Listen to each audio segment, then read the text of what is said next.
Bonjour à tous. Aujourd'hui, on va raconter mon conte préféré, L'Homme de Fer. Alors c'est une version que j'ai mis beaucoup de temps à faire parce que il m'a fallu faire des recherches sur beaucoup de versions de ce conte et il y en a beaucoup qui existent. Je suis allée voir les versions russes, les versions en Bretagne, les versions de nombreuses régions, des Pyrénées, les versions les plus anciennes que j'ai pu trouver. Et j'ai essayé de prendre l'essence du conte et de garder les éléments les plus archaïques pour faire ma version. Donc j'espère qu'elle vous plaira. On y va.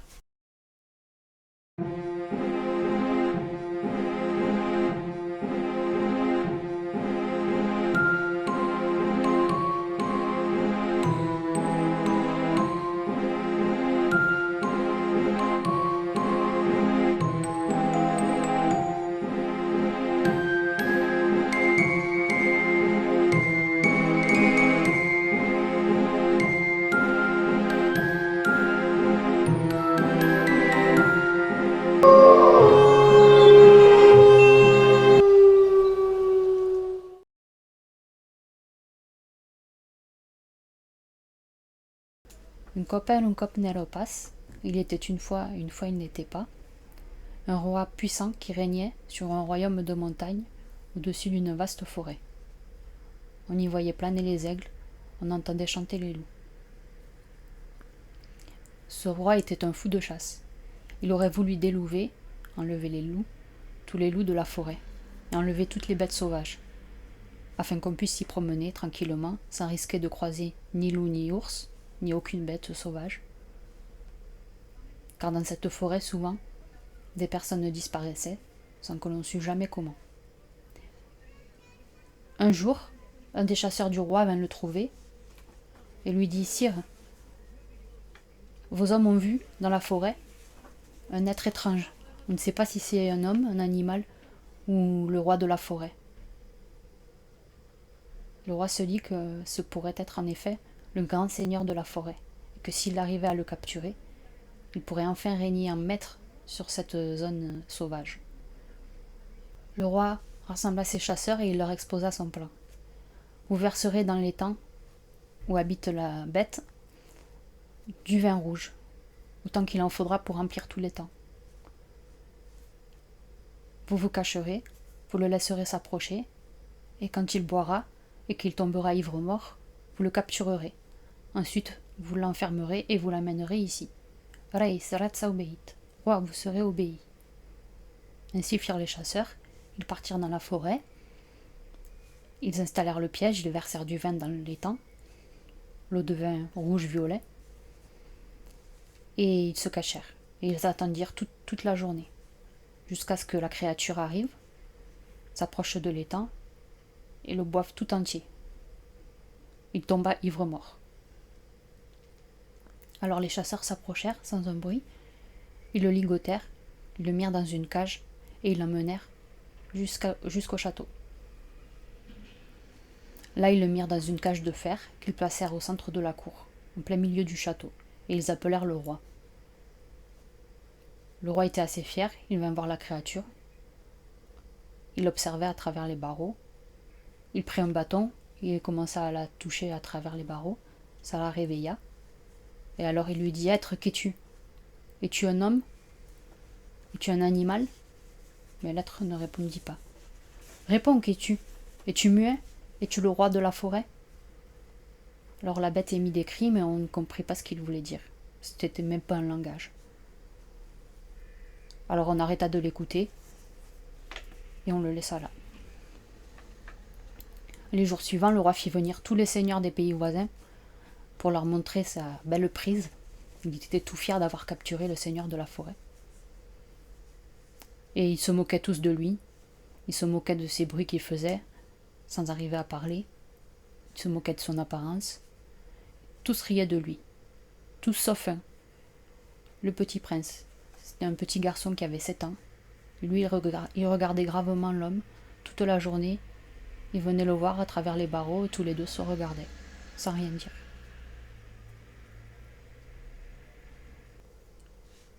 Il observait l'homme de fer. C'était un homme tout en poil, de la couleur du fer rouillé.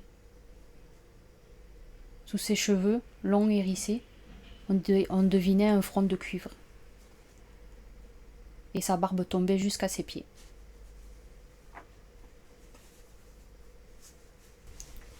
Un jour, le petit prince était en train de jouer avec sa balle d'or, son jouet préféré, quand tout à coup elle roula dans la cage de l'homme de fer. Alors le garçon ne savait pas trop quoi faire, mais il s'approcha timidement. Il demanda « Homme Saobadj, homme Herer, rends-moi ma balle, s'il te plaît. »« Hildoreille, ouvre-moi la porte, je te rendrai la balle d'or. » Le petit prince s'arrêta choqué. « Homme sauvage, tu sais parler ?»« Bien sûr que je sais parler, mais jusqu'ici personne à part toi n'a voulu m'écouter. »« Homme Saobadj, homme Herer, rends-moi ma balle, s'il te plaît. »« Hildoreille, ouvre-moi la porte, je te rendrai la balle d'or. »« Homme Saobadj, je ne peux pas, le roi mon père l'a interdit. »« Alors tant pis. » Et il garda la balle d'or. Le petit prince était bien embêté, c'était son jouet préféré. Il s'ennuyait sans sa balle. Alors le lendemain, il retenta sa chance. « Homme Saobadj, homme Herer, rends-moi ma balle, s'il te plaît. »« Hildoreille, ouvre-moi la porte, je te rendrai la balle d'or. »« Homme Saobadj, je ne peux pas, le roi mon père l'a interdit. »« Alors tant pis. » Et il garda la balle d'or. Le petit prince commençait vraiment à s'ennuyer sans sa balle. Il avait beau essayer de chercher d'autres jeux, ça l'ennuyait. Il voulait vraiment sa balle d'or. Alors le lendemain, il retourna encore voir l'homme de fer. Et il lui dit « Homme Saobadj, homme Herer, rends-moi ma balle, s'il te plaît. Hildoreille, ouvre-moi la porte, je te rendrai la balle d'or. Homme Saobadj, je ne peux pas, le roi mon père l'a interdit. Et même si je le pouvais, il me faut la clé pour ouvrir, et je ne sais pas où elle est. Hildoreille, je sais où elle est. Elle est dans la poche de la reine, ta mère. Va la voir, dis-lui que tu as quelque chose dans l'oreille qui te gêne. Elle se penchera pour regarder, et tu en profiteras pour lui voler la clé. Ensuite, tu viendras m'ouvrir. » Homme Saobadj, c'est la Tsaobéit. Et le petit prince courut jusqu'au château, où il trouva sa mère. « Mère, mère, regardez, j'ai quelque chose dans l'oreille qui me gêne. » La mère se pencha pour regarder. Il dit « Je vois rien, mon fils. » Et il en profita pour subtiliser la clé. Il retourna auprès de la cage de fer. Là, il s'approcha, il mit la clé dans la serrure, mais il eut beaucoup de mal à ouvrir, ça coinçait, c'était une vieille serrure, et il se coinça le doigt dans la porte. Il s'entailla le doigt, ça fit des gouttes de sang par terre. Mais il réussit quand même à ouvrir la porte. L'homme sauvage sortit, et il se mit à courir en direction de la forêt. Mais le petit prince courut après lui et lui cria « Homme Saobadj, ne pars pas. Mon père va me tuer. Il a dit qu'il ferait mettre à mort quiconque oserait ouvrir la porte de ta cage et te libérer. » Alors l'homme de fer sembla hésiter.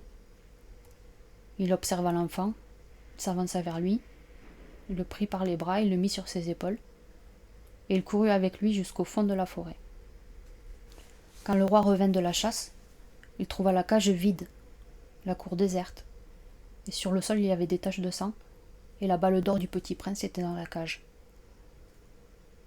Il demanda à la reine où était son fils, mais la reine ne savait pas où il était passé. Elle dit aussi qu'on lui avait volé la petite clé. Alors le roi comprit ce qui s'était passé. Il pensa que l'homme sauvage avait mangé son fils et s'était enfui. Il déclara le deuil. Ils mirent les drapeaux de deuil, les tenues de deuil, et toute la cour montra sa solidarité en portant le deuil du petit prince. Pendant ce temps, dans la forêt, l'homme sauvage déposa l'enfant par terre. Un grand loup venait à leur rencontre, un grand loup gris, grand comme un cheval. Le petit prince tremblait. « N'aie pas peur, Hill, dit le roi de la forêt. Ce loup est mon ami. Et tant que tu seras ici, il t'apprendra des choses et il veillera sur toi. » Il fit un lit de mousse à l'enfant, qui se coucha dessus et s'endormit aux côtés du grand loup gris. Pendant 7 ans, l'enfant demeura là.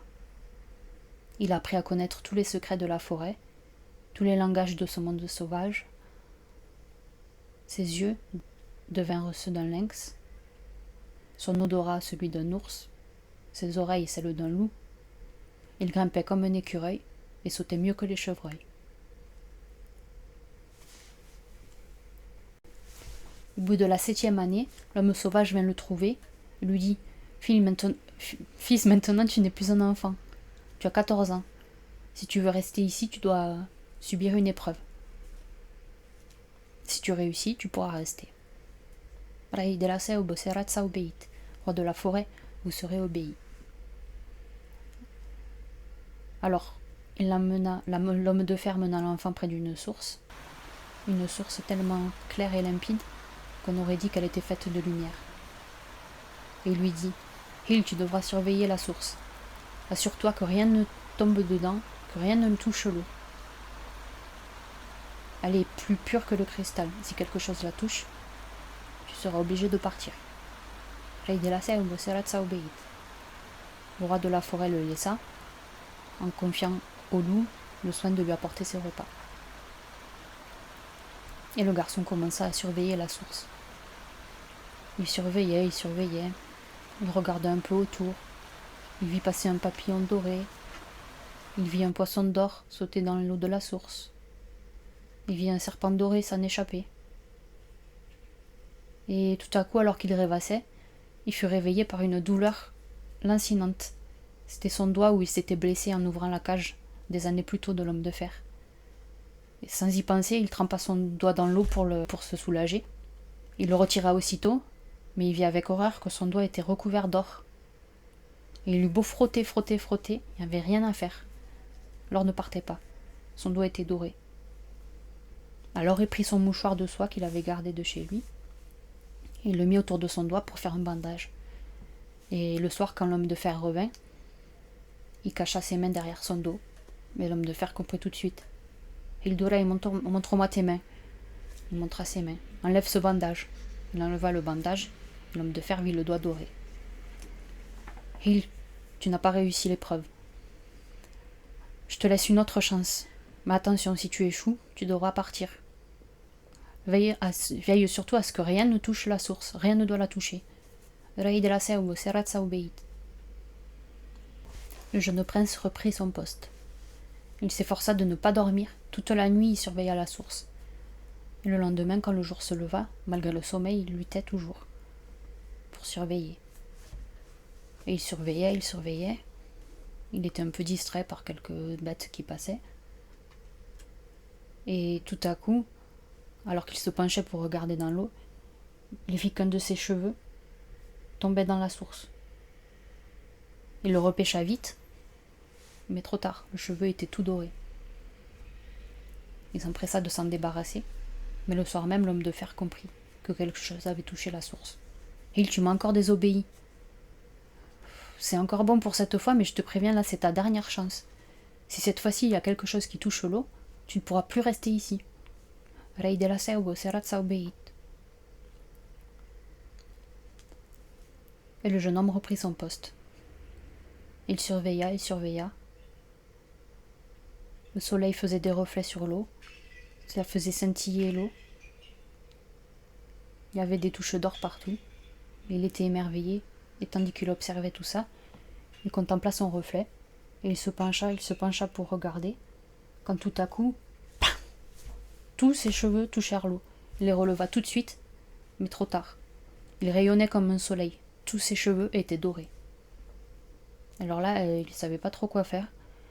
Il prit son mouchoir, il le mit sur sa tête pour cacher les cheveux. Et bien sûr, l'homme de fer revint le soir, il comprit tout de suite. Il lui dit, enlève ce foulard de ta tête. Il enleva le foulard, il vit les cheveux dorés. Hill, tu ne peux plus rester ici, je t'avais prévenu. Maintenant, tu dois partir. Tu dois errer sur les routes, tu vas connaître la misère, le dur travail et les douleurs quand on vit par les hommes. Mais je ne vais pas te laisser tomber. Si jamais tu as besoin d'aide, va dans la forêt et chante ce petit chant. Lum gris assistome, lu qu'ai besoin de te, talurei de la selva, lum gris en biome. Alors le grand loup apparaîtra et il te portera jusqu'à moi. Rei de la selva serat saubeit. Le jeune garçon prit son mukadou et couvrit ses cheveux, pour ne pas qu'on voie leur couleur dorée. Et il partit sur les routes. Il ira longtemps, il ira de village en village, frappant à chaque porte, demandant partout du travail. Mais personne n'avait besoin de lui. Enfin, il arriva dans une grande ville, devant un grand château. Il frappa et il demanda à être embauché. Là non plus, on n'avait pas besoin de lui, mais comme il était sympathique, on décida de le mener jusqu'au porcher. Le porcher accepta de le prendre à l'essai. Il devint donc porcher du roi. Dès le lendemain, le travail commença. Il devait mener les porcs noirs jusqu'à la forêt, où il pourrait manger des glands. Le porcher le prévint. Si tu fais croître le troupeau, tu en seras récompensé. Mais attention, les loups viendront pour dévorer des cochonnets. Sois donc très vigilant, garçon. Il mena donc les porcs jusqu'à la forêt, où ils mangèrent des glands. Il s'assit au pied d'un chêne. Vers midi, les loups arrivèrent. Il loup-béja, c'est-à-dire qu'il hurla comme un loup. Il leur donna son repas. Les loups mangèrent et ne volèrent pas. Le soir, il put rentrer tranquillement les porcs. Cela dura plusieurs semaines. Et il fit si bien son travail qu'au bout de quelques semaines, le troupeau avait doublé et tous les porcs avaient à présent les poils dorés. Le pulcacer, le porcher, était très satisfait de son travail. La nouvelle se répandit et bientôt il fut conduit chez le berger du roi. Il devint apprenti berger. Si tu fais croître le troupeau, tu en seras récompensé. Mais attention, les loups viendront pour dérober quelques agneaux. Sois donc très vigilant, Aoliel, berger. Il mena donc le troupeau près de la forêt, où il les fit paître dans un pré. Il s'assit au pied d'un chêne. À midi, les loups arrivèrent. Il loup-béja, leur donna son repas. Les loups mangèrent et ne volèrent pas. Et le soir, il put ramener tranquillement ses moutons à la bergerie. Il fit ainsi pendant plusieurs semaines, et au bout de quelques semaines, le troupeau avait doublé. Et les toisons étaient immaculées, et tous les moutons avaient maintenant les sabots dorés. Le berger était très satisfait. La nouvelle se répandit, et bientôt il fut conduit chez le vacher du roi. Il devint apprenti vacher. Si tu fais croître le troupeau, tu en seras récompensé. Mais attention, les loups viendront pour te dérober quelques veaux. Sois donc très vigilant, Bakel. Donc son travail commença. Il mena les vaches et taureaux dans un champ près de la forêt, où il paissait tranquillement. Lui, il s'assit au pied d'un chêne. À midi, les loups arrivèrent. Il loup-béja, leur donna son repas. Les loups mangèrent et ne volèrent pas. Et au bout de quelques semaines, le troupeau avait doublé, et toutes les vaches avaient à présent les cornes et sabots dorés. Le vacher était très content. La nouvelle se répandit, et il fut bientôt conduit chez le cuisinier du roi. Il devint donc apprenti cuisinier.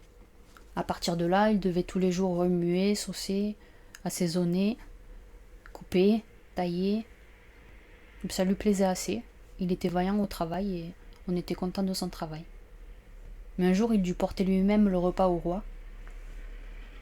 Avec son mouchoir sur la tête, il entra dans la salle et quand le roi le vit avec la tête couverte, il fut pris d'une colère terrible.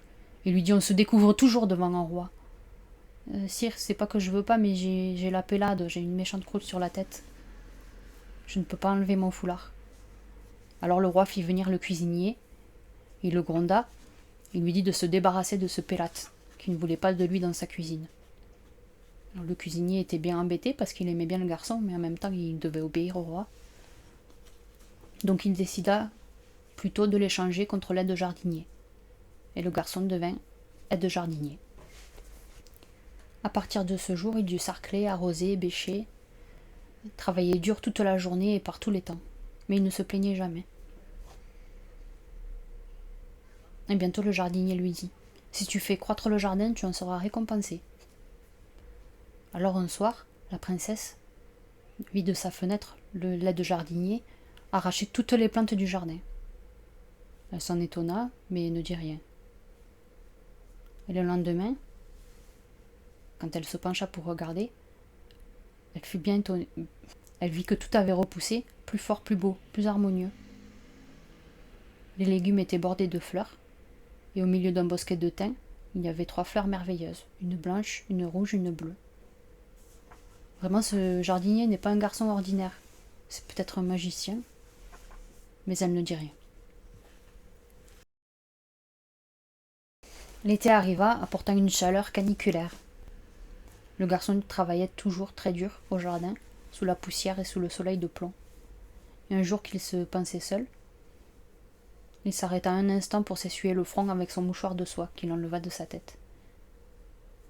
Alors le soleil frappa sa tête, ça fit un reflet qui éclaira jusqu'à la fenêtre de la princesse. Intriguée, elle s'approcha de la fenêtre, et elle vit le Pélate avec des cheveux dorés. Elle l'appela, il avait déjà remis son mouchoir de soie sur la tête. « Pélate, monte-moi des fleurs. »« Princesse, on ne m'appelait pas Pélate. »« D'accord, Casaler, monte-moi des fleurs. »« Princesse, vous voulez des fleurs? Alors vous devez dire « Casaler, monte-moi donc un beau bouquet, s'il te plaît. »« Casaler, monte-moi donc un beau bouquet, s'il te plaît, » dit la princesse. Alors le Pélate fit un beau bouquet avec les fleurs les plus parfumées qu'il trouva, et il glissa au milieu la fleur blanche du bosquet. Il monta les fleurs à la princesse, se précipita sur lui arracha et le bouquet des mains et le mouchoir de la tête. Et ses cheveux éclairèrent la pièce. Et il reprit vite son foulard et il s'enfuit épouvanté. Le lendemain, alors qu'il travaillait au jardin comme d'habitude, la princesse l'appela à nouveau. « Casaler, monte-moi donc un beau bouquet, s'il te plaît. »« Princesse, vous voulez des fleurs? Alors vous devez dire « Casaler, cher Casaler, monte-moi donc un beau bouquet, s'il te plaît. »« Casaler, cher Casaler, monte-moi donc un beau bouquet, s'il te plaît. » Alors il fit un beau bouquet, et il glissa au milieu la fleur rouge du bosquet. La princesse était ravie, elle lui prit le bouquet des mains, et elle essaya de lui arracher à nouveau le mouchoir, mais cette fois-ci, il avait prévu, il avait les 2 mains sur sa tête. Elle réussit pas à lui arracher, mais elle voulut lui donner des ducats. Il accepta, et le soir même, il les donna aux enfants du jardinier pour qu'ils puissent jouer avec. Le lendemain, elle l'appela à nouveau, alors qu'il travaillait. « Casaler, cher Casaler, monte-moi donc un beau bouquet, s'il te plaît. »« Princesse, vous voulez des fleurs? Alors vous devez dire « Mon cher petit Casaler, monte-moi donc un beau bouquet, s'il te plaît. »« Mon cher petit Casaler, monte-moi donc un beau bouquet, s'il te plaît. » Alors il fit un beau bouquet et glissa au milieu la fleur bleue du bosquet. La princesse était ravie, elle lui prit le bouquet des mains, voulut à nouveau lui arracher son foulard, mais à nouveau elle ne réussit pas. Elle lui donna des ducats, et le soir même il les donna aux enfants du jardinier pour qu'ils puissent jouer avec. Quelque temps plus tard, le pays entra en guerre contre un ennemi puissant. Tous les hommes du royaume participèrent. Et le Pélate lui aussi voulut participer. Il réclama des armes et un cheval. Mais tout le monde se moqua de lui. « Toi, Pélate, tu veux te battre, tu tiens même pas debout, t'as même pas d'épée. » Il insistait tellement qu'ils finirent par lui dire « Bon ben, si tu veux, quand on sera tous partis, va aux écuries, et s'il reste un cheval, tu pourras le prendre. » C'est ce qui fut fait. Dès qu'ils furent tous partis, il se rendit aux écuries, et trouva un vieux cheval, tout maigre, tout miteux, qui tremblait sur ses jambes. Mais bon, il le sella, il l'harnacha, et il le mena vers la forêt. Là, il chanta « Lum grisa sistome, lum keime rundete, talurei de la selbo, lum grisen biome. » Alors le loup gris apparut. Le garçon monta sur son dos, et le loup le porta jusqu'à l'homme de fer. « Que vas-il, rei de la selbe, je veux combattre moi aussi avec les hommes du pays. Il me faut un cheval, une arme et une armure. Si c'est ce que tu veux, c'est ce que tu auras. » En un instant, il fut vêtu de blanc, armé d'une épée d'argent, monté sur un destrier blanc. Il se rendit au combat. Il se battit très vaillamment. Il fit presque à lui seul reculer l'ennemi. À la fin des combats, le roi s'approcha de lui et lui demanda « Qui es-tu, étranger? Es-tu un ange, un chevalier ?»« Rei, je suis juste un chevalier. » Et il s'enfuit vers la forêt. « Rei de la Selbe, merci pour tout. » À présent, je dois retrouver mon apparence de Pélate. Reprends tout, que je redevienne Lucas-Alaire, le jardinier. Si c'est ce que tu veux, alors je reprends tout. » Et il lui redonna son aspect pauvre et son vieux cheval miteux. Et quand ils le virent revenir, clopin-clopin, les autres hommes se moquèrent. « Et où étais-tu, feignant, pendant que nous on faisait la guerre ? J'ai fait ma part de travail et je me suis battu vaillamment. » Mais ils rirent de plus belle. Le lendemain, au point du jour, il retourna dans la forêt, à cheval sur sa rossinante. Et là, il appela le loup.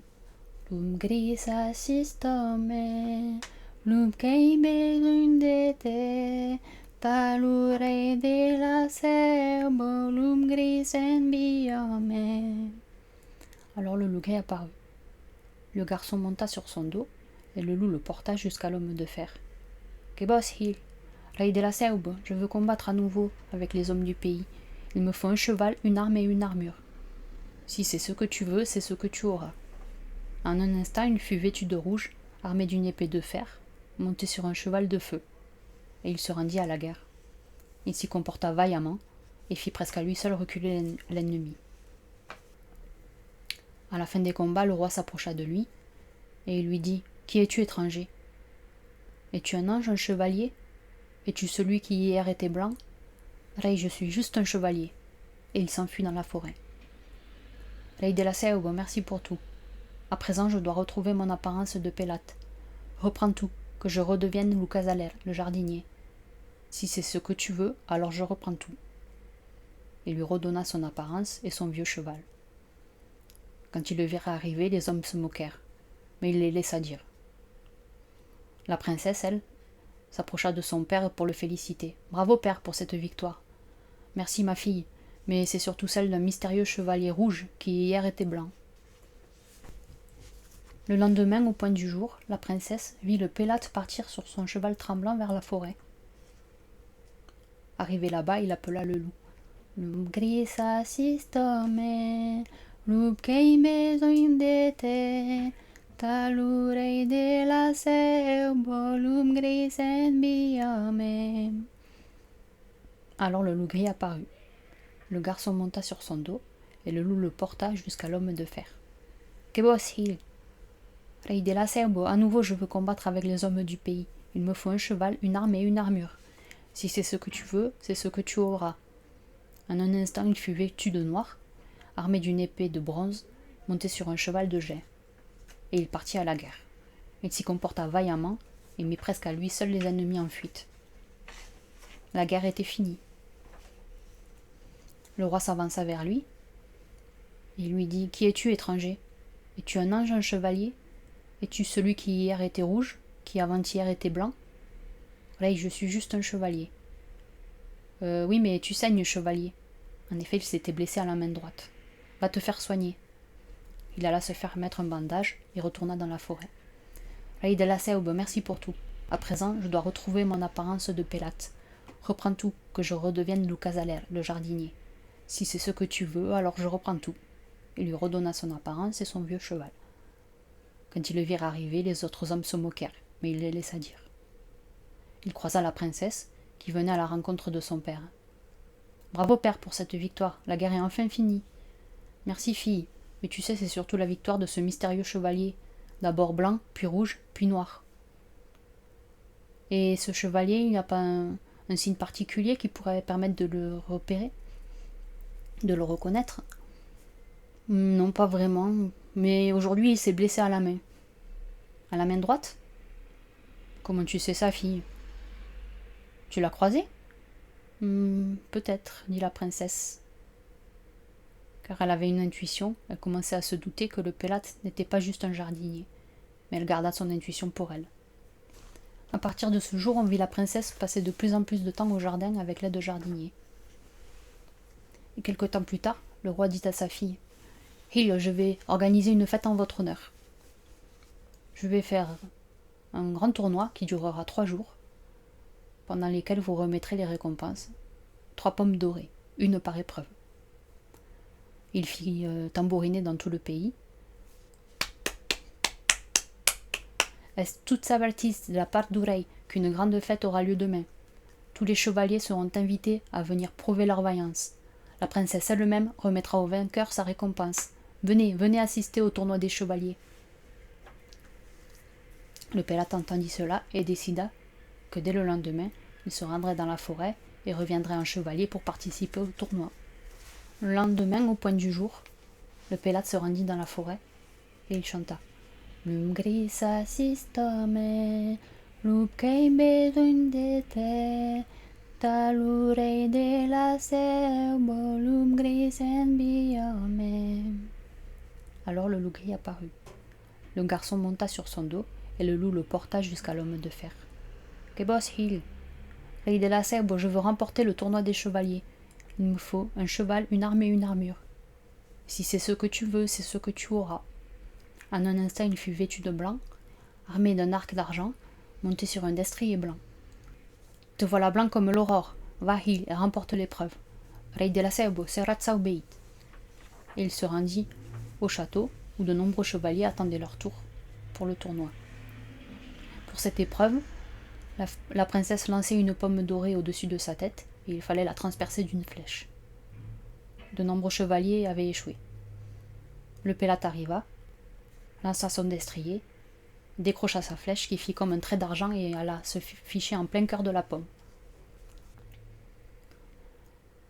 La princesse, en souriant, lui donna la pomme d'or. Il prit la pomme et il fila au grand galop dans la forêt. Le roi était bleu de colère. Non mais c'est pas ainsi qu'on doit faire. Il doit venir me saluer, me rendre hommage. Qu'est-ce que c'est que ce chevalier qui ne connaît pas les manières? La princesse souriait, mais elle ne dit rien.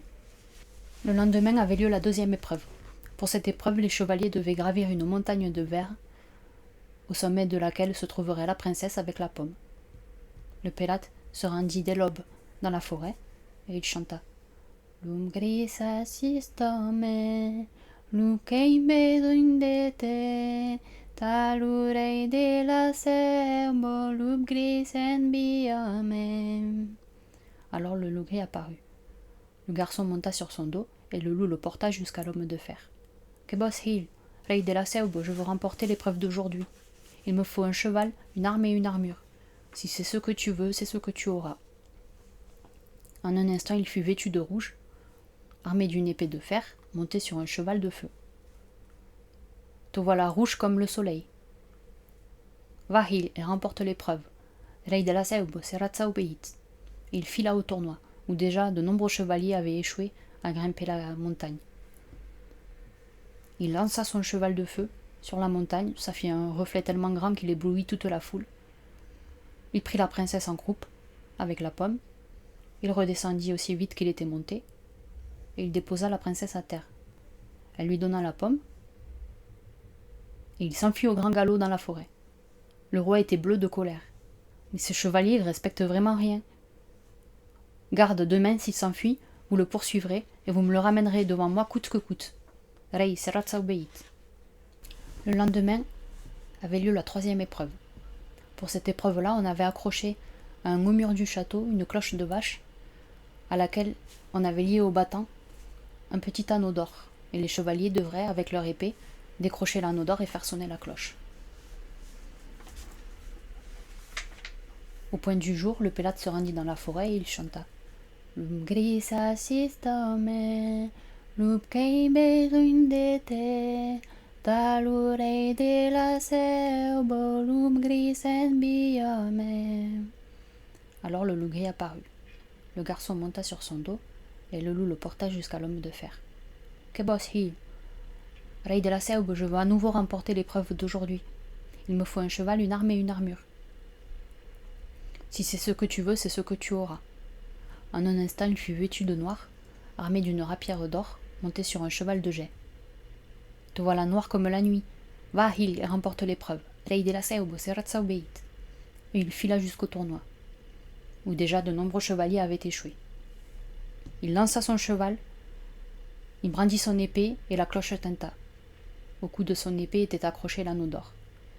Il le donna à la princesse, qui lui tendit en échange la pomme d'or. Et aussitôt il fila vers la forêt, et cette fois-ci tous les gardes le pourchassèrent.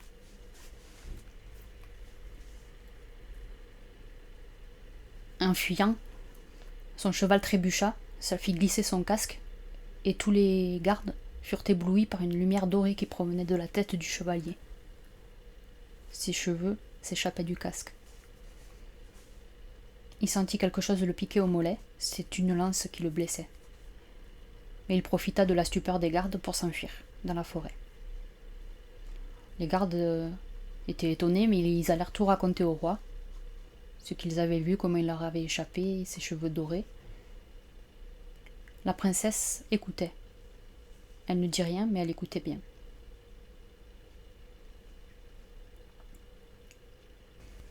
Lorsqu'il rentra chez le jardinier en boitant, le jardinier lui demanda « Mais Pélate, tu boites à présent? Qu'est-ce que t'as fait ?»« Oh, rien, j'ai trébuché, je me suis fait mal.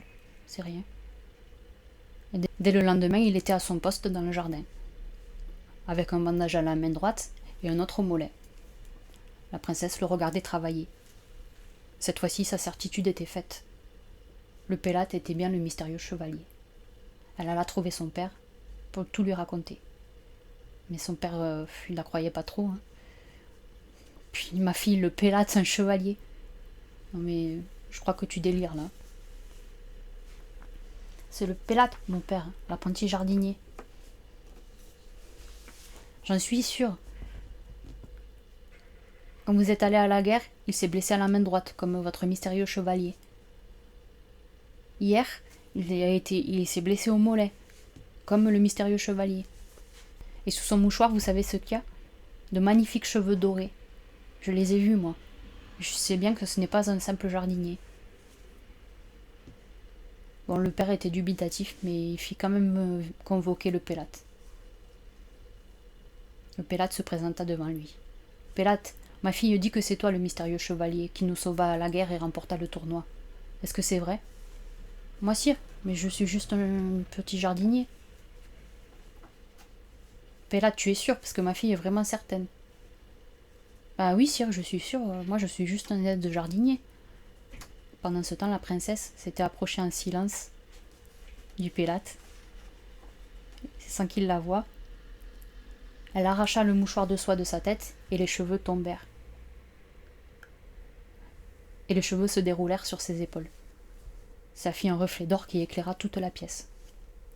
« Vous voyez, père, je vous l'avais dit. »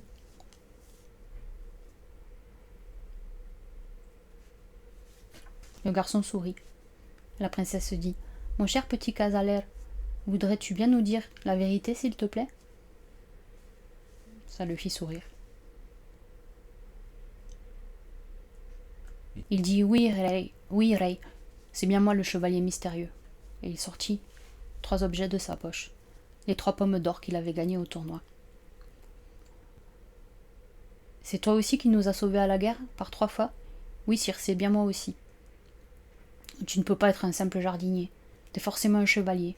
Qui es-tu et qui est ton père ?»« Je suis fils d'un roi puissant, qui règne au-delà des montagnes. » Alors je veux te récompenser. Qu'est-ce que tu voudrais comme récompense? Tout ce que tu veux sera accordé. Rey, moi je veux seulement me marier avec votre fille, la princesse. Le roi se tourna vers la princesse, qui avec un grand sourire dit « Moi aussi, je veux l'épouser, père. » Et elle se jeta dans les bras de l'apprenti jardinier. Le roi était content, et il accepta. Quelque temps après, on célébrait la noce. On faisait une fête magnifique, avec plein d'invités.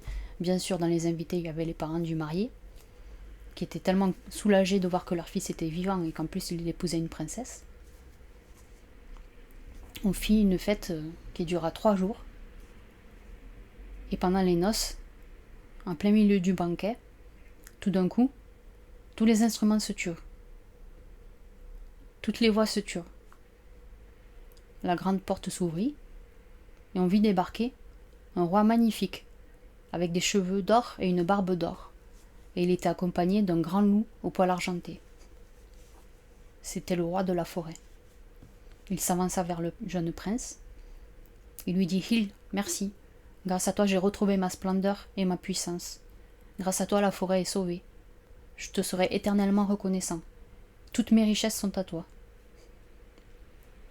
Je veux seulement que tu me promettes que quand tu seras roi, tu me feras venir auprès de toi comme conseiller. Rey de la Selva Serrat Saubeit.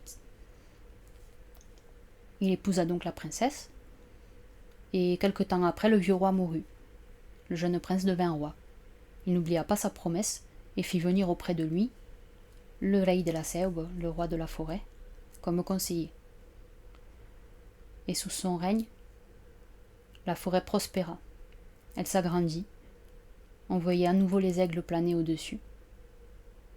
On entendait les loups chanter, avec à leur tête le grand loup argenté. Et tric tric, mon conte est fini, et tric trac, mon conte est acabat. Alors dans ce conte, on a 3 motifs importants, on va dire, 3 thèmes principaux: l'homme sauvage, le loup et l'initiation masculine. C'est un mythe qui revient très souvent, le mythe de l'homme sauvage, qui représente à la fois le passé ancestral et les forces brutes de la nature.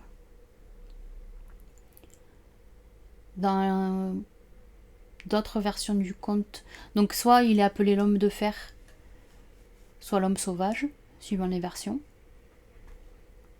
Mais souvent, le fer est ramené à sa couleur. Et on peut aussi penser à l'âge du fer, où il pourrait ramener à une époque antérieure au conte. Et c'est un personnage à la fois légendaire et mythologique. Dans les légendes, on a notamment la légende de Merlin, qui peut être assimilé à un homme sauvage.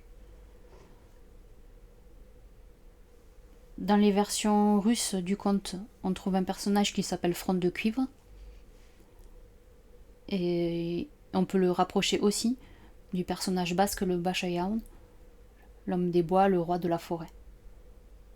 En gros, il est gardien de la nature ancestrale et du monde sauvage. Ensuite, on a le loup. Alors le loup, je l'ai trouvé surtout dans les versions russes, où souvent c'est soit un loup géant, soit un loup volant. Voilà, mais qui représente aussi la nature brute, ancestrale et sauvage. Le loup, c'est un peu le roi de la forêt en Europe. Enfin, c'est un conte initiatique masculin. Donc, dans le thème de l'initiation masculine, on trouve la blessure au doigt avec le sang. Ça rappelle pas mal d'initiations masculines dans le monde. On a les cheveux dorés. Alors l'or et le sang, ils sont souvent mêlés ou assimilés. Mais les cheveux dorés ont en plus cette part spirituelle et presque divine, qui font que le personnage est entré en contact avec les forces primordiales et qu'il est maintenant initié. Et on a les pommes d'or. Bon, la pomme, on en a déjà parlé, c'est un rôle souvent en lien avec le savoir, la sagesse, la vérité, l'amour aussi. Bon, là, elle est donnée par la princesse en plus, et c'est des pommes d'or. Donc, effectivement, il peut y avoir un lien aussi à l'amour et à la connaissance que trouve le prince en fréquentant la princesse. Et ici, la princesse, vous voyez qu'elle a un rôle pas du tout de potiche, et elle est plutôt maligne, et c'est elle qui participe grandement à l'initiation du garçon. Voilà, bon, il y a plein de raisons pour lesquelles j'adore ce conte, mais j'espère que vous aussi vous l'aurez adoré. Et puis ça serait trop long d'en parler ici, mais j'espère qu'il vous a plu.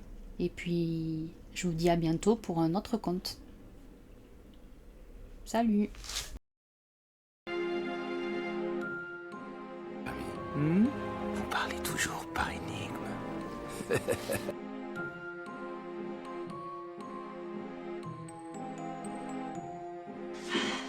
Sentez comme ça s'enfile le bois.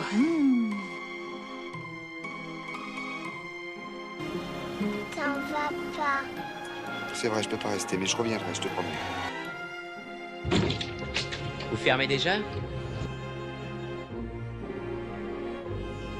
Voyez, vous pouvez dormir tranquille.